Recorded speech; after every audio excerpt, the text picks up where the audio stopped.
Assalamualaikum warahmatullahi wabarakatuh. Sahabat-sahabat saya yang saya cintai, di setiap fase yang kita lalui selalu saja ada ujian dan cobaannya. Ketika kita jomblo, ada ujian dan cobaannya. Ketika kita mempunyai kekasih, ada ujian dan cobaannya. Dan ketika kita sudah menikah pun ada ujian dan cobaannya. Khusus untuk fase setelah menikah, ujian dan cobaannya sudah pernah saya bahas. Buat Anda yang belum menontonnya, Anda bisa mengeceknya di channel ini, di playlist pernikahan. Nanti ada yang judulnya fase cobaan dan ujian setelah menikah. Di video kali ini saya ingin membahas ujian dan cobaan detik-detik menjelang pernikahan. Buat Anda yang sudah menikah, Anda bisa menyimak video ini dan bisa mencocokkan.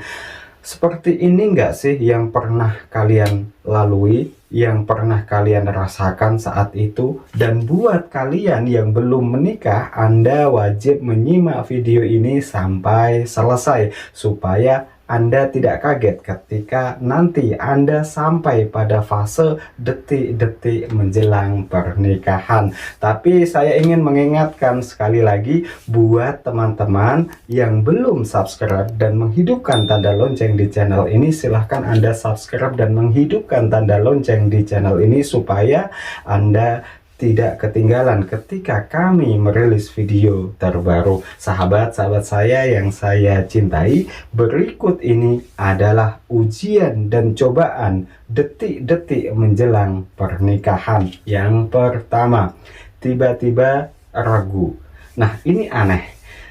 Setelah sekian lama Anda melakukan sebuah perjalanan dari jomblo mempunyai kekasih, putus, nyambung lagi, lalu jadian dengan orang lain. Akhirnya Anda ketemu dengan seseorang yang membuat Anda yakin bahwa dia adalah jodoh Anda, sehingga Anda memutuskan untuk menikahinya. Namun kenapa tiba-tiba di detik-detik menjelang pernikahan ini kok ada perasaan sedikit ragu, seolah-olah Anda ingin berpikir ulang? Jadi gini ya, ini disebabkan karena ekspektasi yang terlalu tinggi dan tiba-tiba akan segera menjadi kenyataan, sehingga membuat hati Anda seolah-olah tidak percaya. Ini beneran gak sih? Ini mimpi gak sih? Masa iya dia adalah jodoh saya? Masa iya sih dia adalah jawaban dari doa-doa saya yang selama ini? Masa iya sih dia adalah tulang rusuk saya? Misalnya kayak gitu ya, sahabat-sahabat saya yang saya cintai. Next, selanjutnya, cobaan dan ujian detik-detik menjelang pernikahan adalah munculnya banyak pengagum. Ini juga sedikit aneh. Ketika jomblo rasanya nggak ada sih pengagum. Ketika kita mempunyai kekasih juga mungkin adalah satu atau dua, tapi tiba-tiba juga hilang lagi. Namun ketika Anda memutuskan untuk serius dengan seseorang, tiba-tiba banyak sekali muncul pengagum.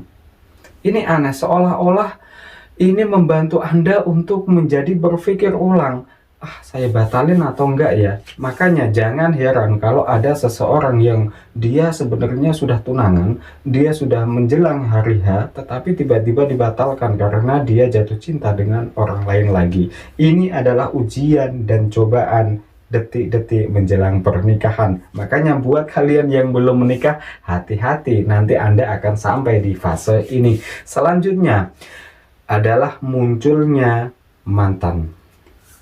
Jadi ini sering dialami, tapi tidak semuanya ya. Banyak yang mengalami hal ini, termasuk saya juga dulu sempat mengalami, dimana ketika saya sudah serius dengan ibunya anak-anak yang saat ini menjadi pasangan saya sudah memutuskan untuk menikah dengan dia, tiba-tiba mantan muncul minta maaf dan ingin baikan.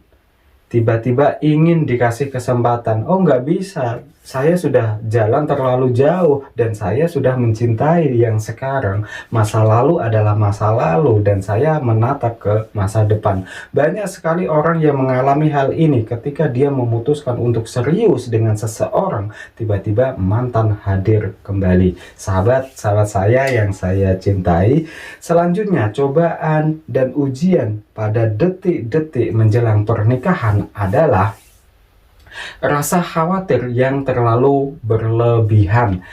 Sebenarnya rasa khawatir yang berlebihan ini disebabkan karena Anda memikirkan banyak hal di saat itu. Makanya banyak sekali si mempelai, entah itu mempelai laki-laki atau mempelai perempuan, itu tampak tegang, tampak pucat dan kurang menikmati ketika dia menjalani sebuah prosesi pernikahan. Oke, selanjutnya cobaan dan ujian pada detik-detik menjelang pernikahan adalah waktu terasa mepet dan terasa cepat.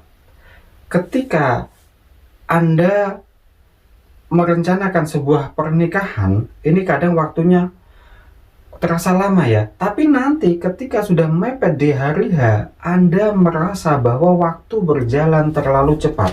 Anda belum ngabarin si A, tapi waktu Anda sudah habis. Anda belum melakukan ini, Anda belum pesan dekorasi, Anda belum membayar DP ini itu, sehingga Anda merasa bahwa waktu berjalan terlalu cepat. Sebenarnya ini bukan hanya menjelang pernikahan saja sih. Kita kalau sibuk entah di pekerjaan atau apa, kalau terlalu sibuk maka waktu seolah-olah berjalan begitu cepat.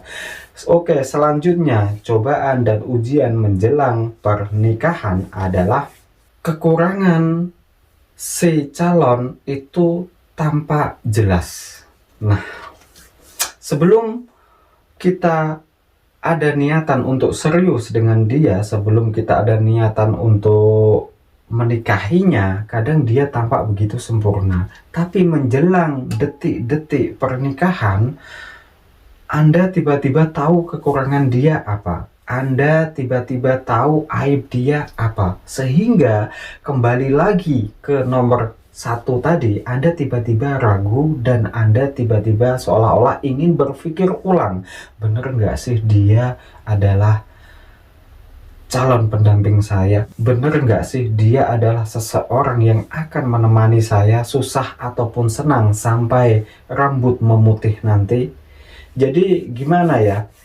Ini sebenarnya adalah natural dan Anda harus berterima kasih karena Anda tahu kekurangan dia menjelang pernikahannya. Ada sebagian orang yang menjelang pernikahannya dia tidak tahu aibnya, dia tidak tahu kekurangannya, dan menjadi tahu setelah akad itu terlaksana, setelah dia resmi menjadi pasangan suami istri, barulah kelihatan sifatnya, wataknya. Nah, sehingga ini bisa menyebabkan seseorang menjadi ragu dan berpikir ulang. Balik lagi ke nomor pertama tadi, sahabat-sahabat saya yang saya cintai. Next, selanjutnya ujian dan cobaan pada detik-detik menjelang pernikahan adalah banyaknya masalah yang sepele tetapi dibuat ribet. Ketika kita sampai pada fase detik-detik menjelang pernikahan, banyak hal yang terlalu kita pikirkan sehingga banyak hal yang sebenarnya ini adalah sepele, tetapi kita membuatnya merasa menjadi sesuatu yang sangat complicated. Padahal ini biasa aja. Misalnya ya, Anda belum melakukan sebuah persiapan, Anda belum ngabarin tukang foto, Anda belum ngabarin tukang edit video, Anda belum ngabarin si tukang dekorasi atau macem-macem atau apalah, atau tukang undangan atau apalah. Yang jelas Anda memikirkan banyak hal yang sebenarnya ini adalah sepele, tetapi Anda menjadi ribet karena terlalu banyak yang Anda pikirkan. Makanya buat Anda yang belum menikah, untuk hal-hal yang lain sebaiknya Anda serahkan kepada saudara Anda atau family Anda yang mungkin dia tidak terlalu banyak pikiran, sehingga ketika Anda menjalani sebuah prosesi pernikahan, nanti Anda akan merasa baik-baik saja, tenang, dan bisa menikmati ritual yang mungkin sangat sakral dan terjadi satu kali dalam seumur hidup Anda. Sahabat-sahabat saya yang saya cintai,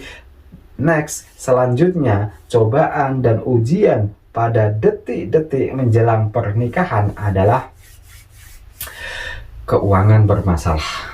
Ini banyak yang mengalami, tapi tidak semuanya, karena ada sebagian orang yang memang benar-benar tajir, dia mempunyai banyak duit, sehingga ini tidak masalah, no problem bagi dia. Tetapi 70% orang yang menikah itu biasanya mengalami keuangan yang bermasalah. Ini disebabkan karena dia sudah mengira bahwa budget dia cukup, tetapi ketika dia pesan ini, pesan itu, ada sesuatu yang mungkin kelewatan, nggak ikut dihitung, atau memang dia sesuai yang diinginkan adalah beberapa item itu memang dia inginkan, tetapi harganya tiba-tiba naik. Nah, ini seringkali terjadi. Biasanya dia menganggap, wah ini pasti cukuplah uang saya, tapi tiba-tiba menjelang pernikahan uangnya jadi kurang. Akhirnya apa? Pinjam sana sini sama family, sama saudara, sama siapa aja lah, yang penting pokoknya pernikahan itu harus terlaksana. Sahabat-sahabat saya yang saya cintai, the last but not least, cobaan dan ujian pada detik-detik menjelang pernikahan adalah beda pendapat. Beda pendapat bukan hanya sama pasangan, bisa jadi beda pendapat dengan calon mertua, beda pendapat dengan orang tua sendiri. Ini beda pendapat soal tentang nanti acaranya gimana ya, nanti dikasih dangdut atau enggak, nanti dikasih tontonan atau enggak, nanti dekorasinya bagaimana. Kadang kita bisa ada nanti perdebatan-perdebatan antara Anda dengan calon pasangan Anda, atau mungkin calon mertua Anda, atau bahkan dengan orang tua Anda sendiri. Anda mengalami yang namanya beda pendapat, tapi nggak usah khawatir, biasanya ini adalah hal-hal sepele dan bisa diatasi, dan biasanya juga pasti ada yang mau mengalah. Gimana lah baiknya, apalagi juga disesuaikan dengan budgetnya. Sahabat-sahabat saya yang saya cintai, buat Anda yang belum menikah, semoga Anda bisa melewati fase detik-detik menjelang pernikahan, karena Anda sudah menyimak video ini dengan seksama. Semoga persiapan Anda lebih matang dan cukup. Sekian dari saya, semoga bermanfaat. Wassalamualaikum warahmatullahi wabarakatuh.